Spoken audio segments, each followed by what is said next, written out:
We all have a story to tell, and this is my story about my experience with kidney cancer. So it started back in December of 2023. I routinely go see my doctor at the end of the year for my checkups, blood work. So this time I did all that, but this time my doctor wanted me to do an ultrasound to see if I had a fatty liver. So I was like, alright, didn't think much of it. So come January, I did my ultrasound, so results came back in. So on January 19th of 2024, it came up that yes, I do have a fatty liver, but that there was also a cyst by my kidney. So cyst, I have no idea what that is, so go to Google it, like okay. So because of there being a cyst near my kidney, I was told that I needed to do a CT scan just to make sure that the cyst isn't cancerous, or it could be. They got to go and see deeper and to see what it is.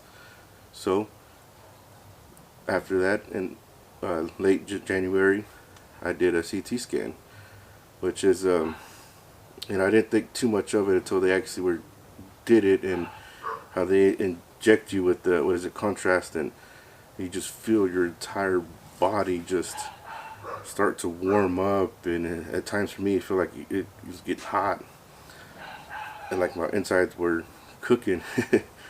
and then it makes you feel afterwards like you gotta go urinate, so, and which I did have to afterwards.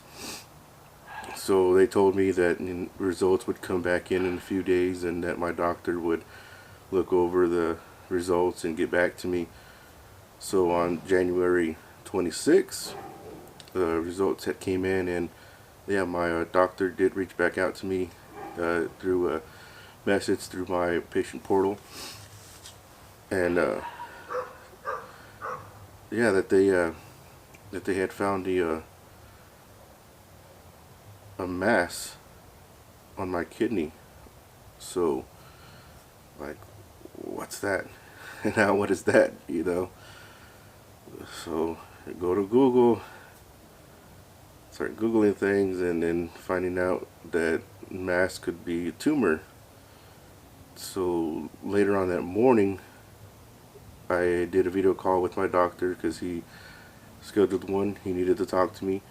So he's asking me questions if I'm feeling any pain, like in the back area here, where my kidneys are at, if there's blood in my urine, if I'm losing any weight, which I said no. That at that time I was dropping weight, but that was because of the fatty liver. And what helps is to lose weight, to cut down on a lot of fattening food, because the liver can repair itself. So I was slowly losing it, but I wasn't rapidly losing weight. So I told him no. I told him, like, I feel fine. Like, I feel just like I felt before I did ultrasound, before I did the CT scan. I feel fine. Nothing, like nothing's wrong. I don't feel anything.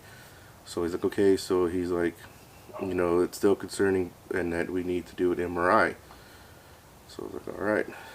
So come February 2024, I do an MRI. The MRI was the first time doing it. It's an experience that, like, when I saw the machine, and then how I had to undress, get in the hospital robe, patient robe, and then the stuff they have to do when you lay down and put all that stuff on you, and you have to put the headphones on because you have to hear what the person is telling you, because you have to breathe in, and then it tells you to breathe out, and you have to hold it in, because that's when the imaging is done, when you're holding it in. But I just remember just thinking, like, how is this gonna be my life? Is this how it's gonna be? And the person who did it, she was just awesome, how she was speaking to me. So I do that, and then it was on a Thursday I did that, and then on a Monday I got the results back.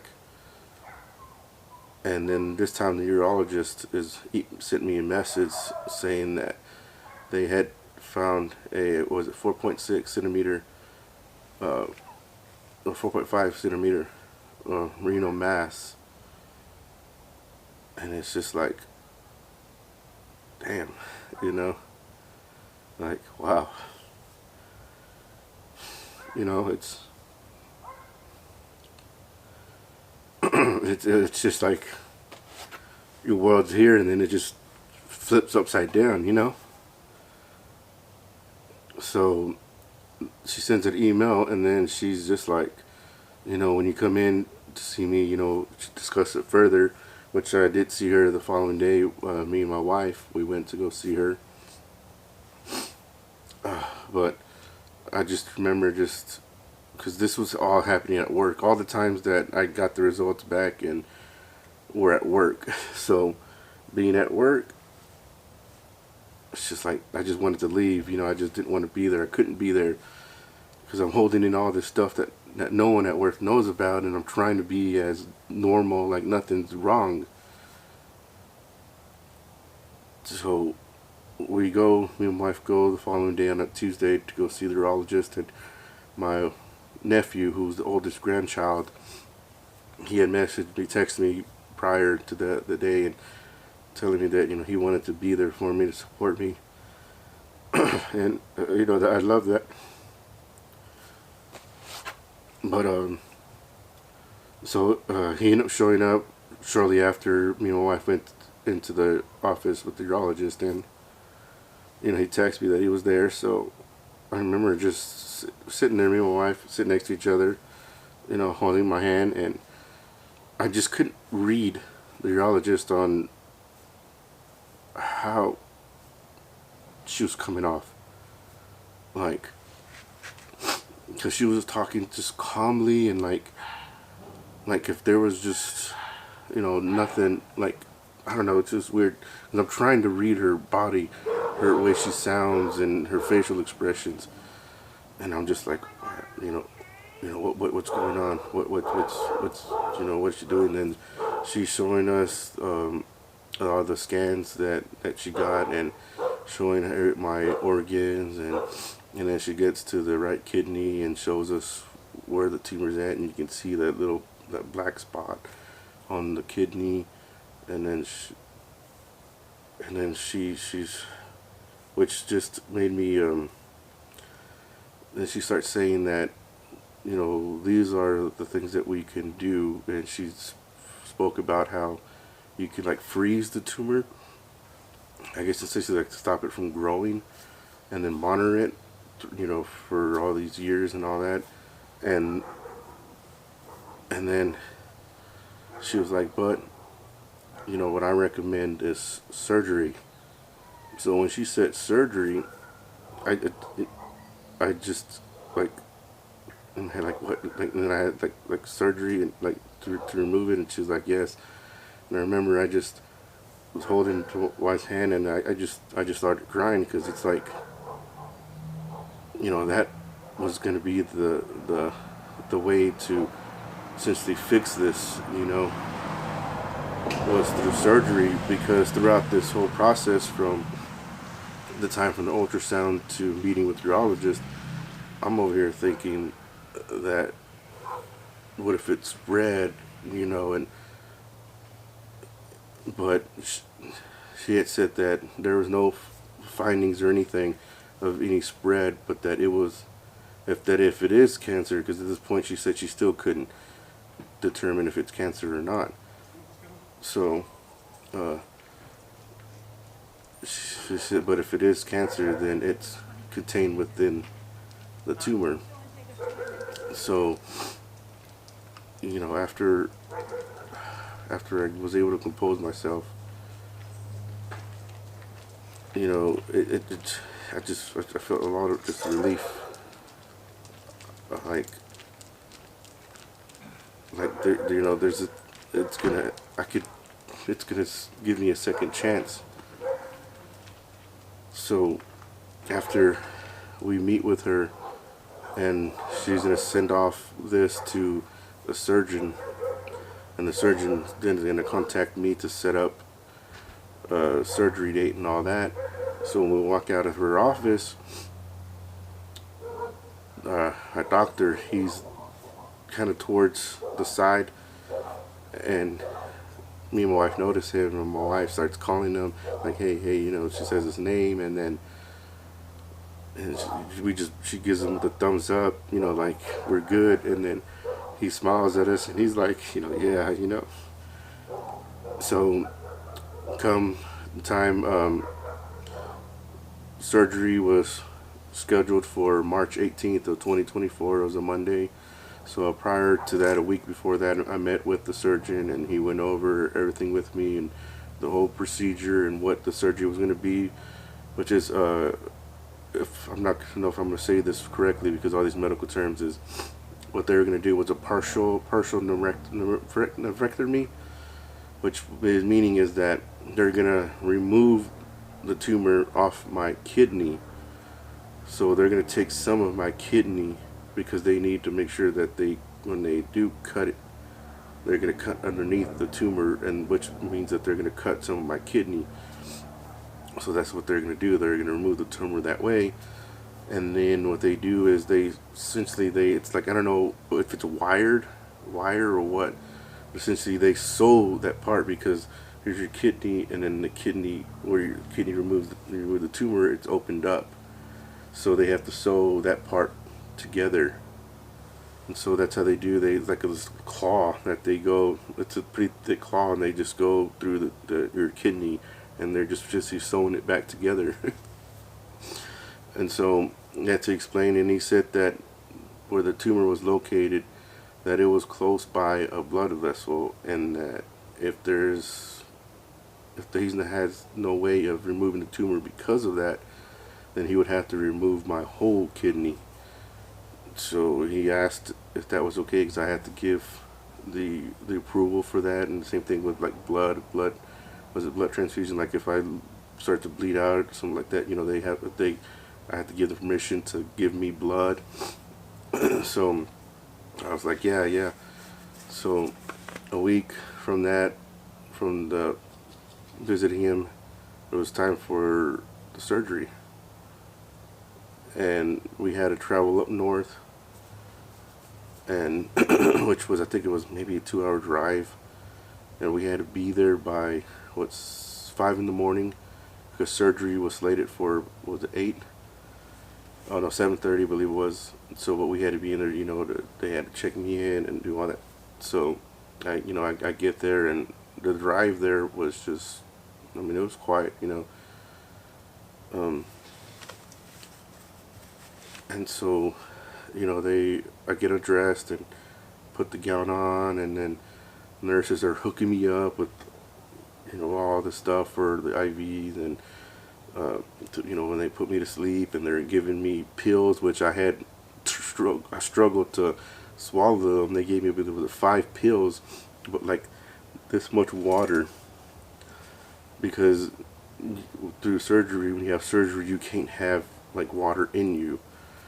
So there was like that much, so I struggled just to swallow 5 pills with that much water. And some of the pills I actually had to let them dissolve on my tongue.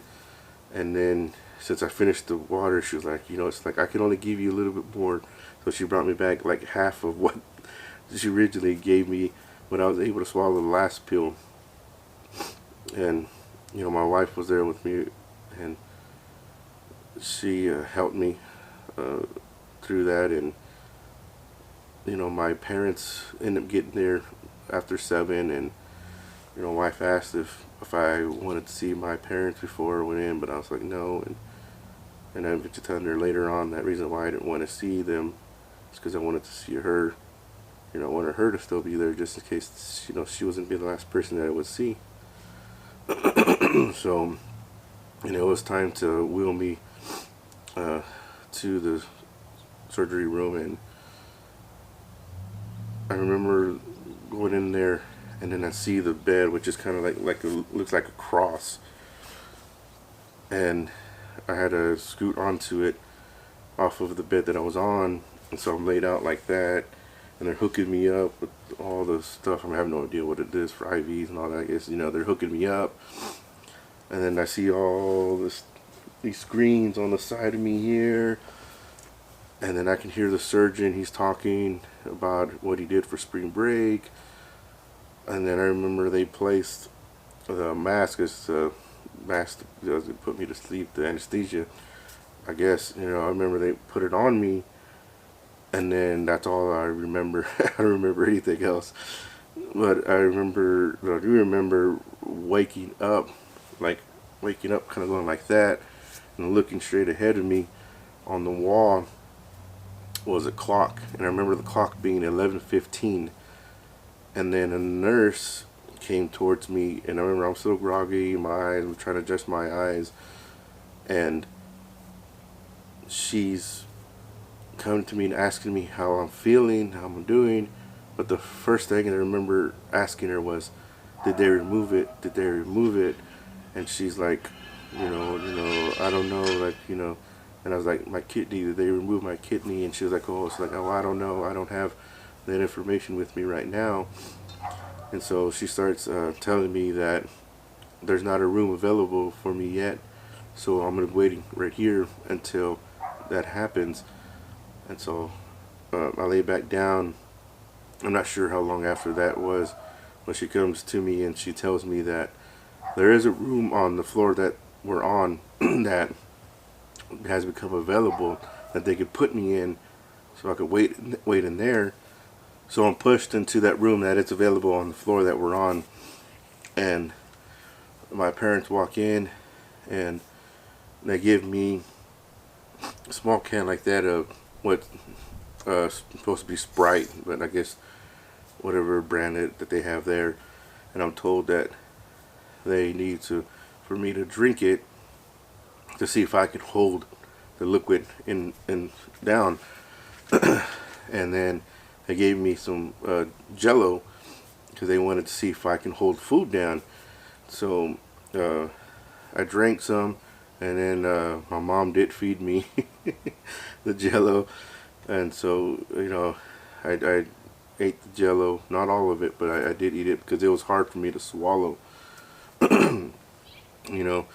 And so and the reason why they want to make sure that you can hold stuff down is because when they do the surgery, they essentially expand your stomach, your body even more, especially like a balloon. They expand it even more because they need room to go in there, and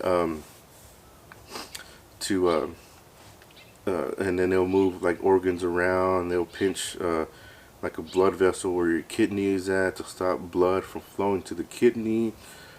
And what I did was a robotic partial nephrectomy, which is done by robotic. Since they do incisions on your body, depending on where. Some are done in the front, some on the sides. I didn't. Mine was on the side, so I have 5 incisions right here. So they stick, a camera inside you so they can see, and then they have their tools, the arms that they go in there, what they need to do to cut out the tumor, to sew it back together. So essentially they'll have up to like 5 arms essentially inside you, and the surgeon's just working his magic. It's crazy how they do it now. So I was just there, and then my wife was there, and I don't remember much about being in there because I'm coming out of there, and then obviously the medication that they gave me. And so it was a little after, I believe, 5 in the evening when I was told that a room was available on the upper floor. And so my parents and wife, they went up there, and then I was wheeled up there, and then moved on to the bed and obviously checked, for my blood pressure. They took the blood so they can do blood work, just to see how my body's doing inside, because I just had surgery. They gotta make sure everything's good inside. And then it probably was maybe, I don't even think, less than an hour being in there. I was asked if I wanted to get up and walk to see if I can walk, and they're like, can you do it on your own? Do you need a walker? So I was like, just give me a walker. So I got up, and we went around the hallway floor that we were on with the walker, and I did pretty good. And from when I got back into the room, it was around 7. From like 7 to almost 10, I just stood there in the room and walked around in the room because I just didn't want to be laying down anymore because it was getting uncomfortable. And so it was time to go to bed. And throughout the whole night, they're checking on me. They're taking more blood throughout the whole night to see how my blood's doing, because the blood can detect if there's anything wrong with you. And then they had these things, I can't remember what they're called, but they're on your legs towards the bottom where your feet's at to keep your blood, like they kind of extract like that because they're helping blood flow down to your legs so you won't get any blood clots. So those were on me throughout the whole night. And so I did, sleep okay, but other than the times that I had to keep waking up because the nurses needed to check up on me. And so the morning came around, wife was still there, and they just did checkups again, and they told me that I could get released from the hospital, but I needed to pass some tests for them. And one of the tests that they needed to test, the two of them that I remember them that they needed me to do to make sure that they could let me go, was they needed to see where I could breathe. So I had to, I can't remember what it's called, but this little thing where you have to blow into it, and it determines you have to pass some certain point, I guess, because to see how your lungs are doing, if you're breathing properly. And I passed that. I was able to breathe into it, and it moved. And then they needed to make sure that I could urinate. And so went into the restroom, and they gave you like this little jug, and there's a certain point in line where you have to either beat that or pass that in order to make sure that they know that your bladder's good and you can urinate.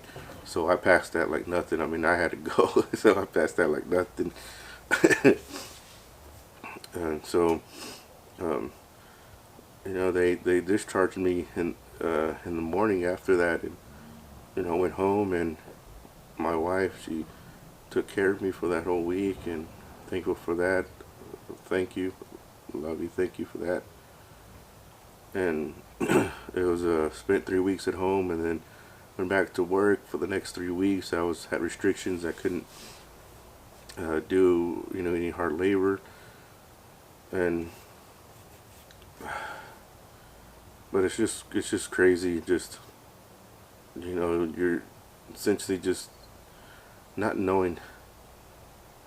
And what I was told by the urologist was that majority of the tumors that grow on kidneys, they're slow growing.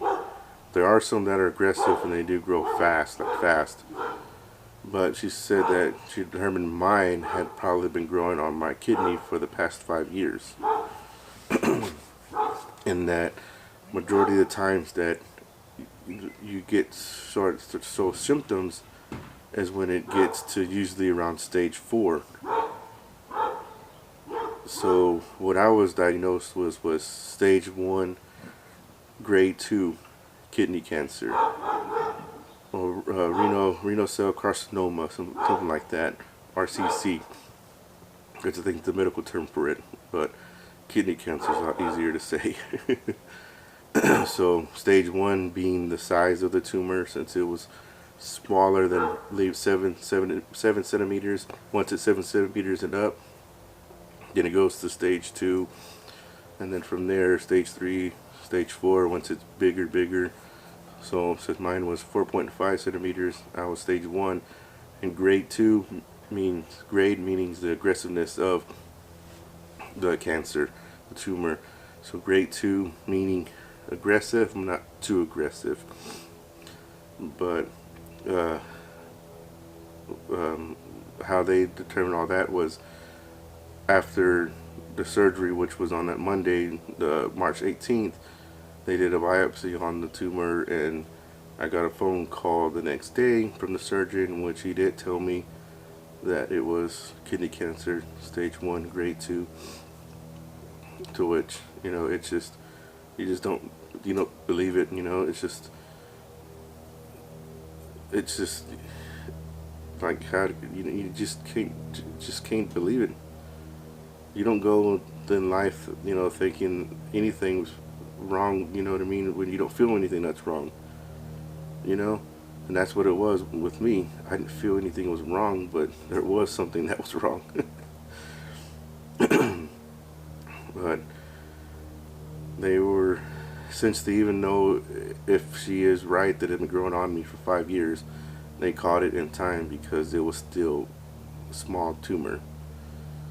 So, because if I didn't catch it on time, if my doctor, who, thank you, if he did not order an ultrasound, and it could be another 3 years from now, and it could have grown 4 or 5 to the point that maybe it would have been,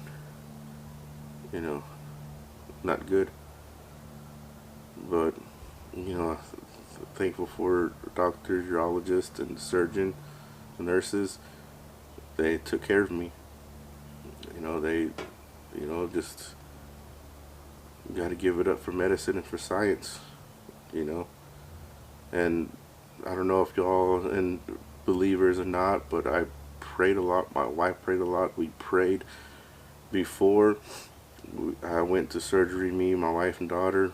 We prayed before, and like people say, this is just a second chance, and now I have to do imaging for the next 5 years. I did my first imaging October of last year, which was 6 months after the surgery, and did X-ray and CT scan, and there were no findings. So, happy about that, because it can come back, and it can come back anywhere else in my body. So I don't go again for imaging until October.